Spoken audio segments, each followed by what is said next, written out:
Днеска е 28 март 2011 година. Сега ви показвам пръста тук, кълта по-точно. Его, то се лечи. Ще ви разрова, за да видите ето за какво става въпрос. Изобщо няма камъни. И в момента ви показвам камарите, където покриват кълта, за да замаскират положението. Ето ви камарите. Ето ви кълта. Тук дълбочината е около 50 см кал. И се замаскира с този материал, който въпреки всичко гледате отгоре, пак има пръст върху камъните. Но те го слагат. Карай! Един от техниците се изрази, че било 50 на 50, 50 пръст, 50 камъни. Нямало нищо като каменно брашно. Самата си пръст. Ето тук сега ще заснемем и дълбочината. Ето го. Вижте за какво става въпрос. Ето. Вижте. Дълбая. Камъни няма. Ето. Камъни няма. За това говорим. Погледнете. Ето. Излена един камък на сумати копане. Това е всичко глина. Глина. Кал. Сива глина. Там е тресавището при дървото. Където и тръбата също. По-нататък ще ви покажа. Има една тръба. Ето го камиона. Номера не се вижда, затова ще ви го покажа. Нали?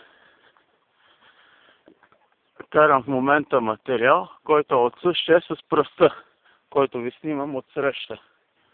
Пръст и камъни. Нищо качествено. И затова смятам, че тази магистрала, ама буквално се прави само с фалшиви материали. Нали? Това, което казвам, е много отговорно, но мога и да го покажа, като се бият сонди там, където покажа. За да се изследва материал, да се види, погледнете. Ето тук, погледнете. Ако смятате, че това е такова камъни, погледнете. Чиста кал. Сега ако сипа вода и ще го направим, ще ви направя едно демонстративно. Ето, отварям. Взимаме водата. Още ги няма началниците. Не са дошли на работа още. Аз ще ви демонстрирам за какво става въпрос. Вижте за каква кал става въпрос. Гледайте. Ето. И сега като го размачкам, се чиста кал. Ето. Ето, гледайте. Нали? За да не кажете чиста кал. Ето, гледайте. Никаква. И това е 50 см дълбоко. Ето. За това става въпрос как се прави магистрал. Иначе камионите им са хубави, перфектни са, но някои хора искат наистина да направят ефтина магистрала за сметка на качеството. И то просто нямам думи, няма за какво да се говори. Затова сега ще минем да ви покажа и тръбата. Идва един колега с камион, чакай да побързам, да не разбере за какво става въпрос, че ще му натопат веднага на началниците. Ще снимам, ето, гледайте, тук където е минато, тук е маскирано, за да можем да се движим, да не потъва.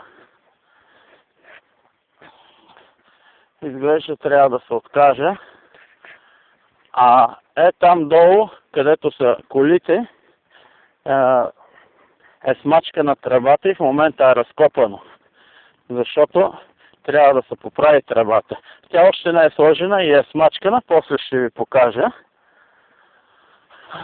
И отказвам се да снимам нататък, че идва един колега да ни ме натопи, че ще ме изгонят веднага от работа. Спирам за сега. Сега ще ви покажа една тръба, която е залиха и я изкопаха, защото като минаваха камионите отгоре с мачка. И сега изменяват тръбите, сега ще го видите черно на бяло за това, което говори за разглобяемите тръби. Ето го тук местото, където е разглобено това нещо. Ето и тръбите, които ще ги сменяват. Да видите за какво качество става въпрос. А тук са техниците, които изпълняват поръчката за смяна на тръбите. А тук са и колегите, сега ще ги видите. Ето са колегите. Точно така. И в момента спираме. Сега ще ви покажа червена глина, как се ставя пак на магистралата. Да. Ето, ще карам бавно, за да може да видите.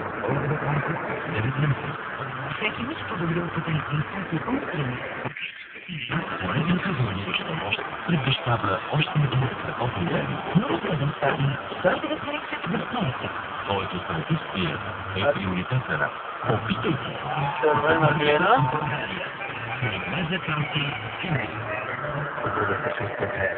Да.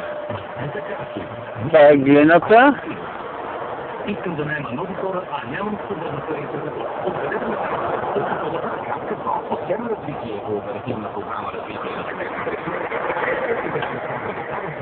Ето сега тук ще ви покажа. Само това ли? Трябва ли да направя нещо? Да кандидатствам, например? Спокойно. Ще подадеш заявка в бюрото по труда за необходимите ти хора и квалификацията, която трябва да глината, за магистралата. А ти ще ги наеме след това на работа. А до това ще работи с хората при нас, хората се отдават да заедно. Това е чудесно. Отивам се бюрото по труда.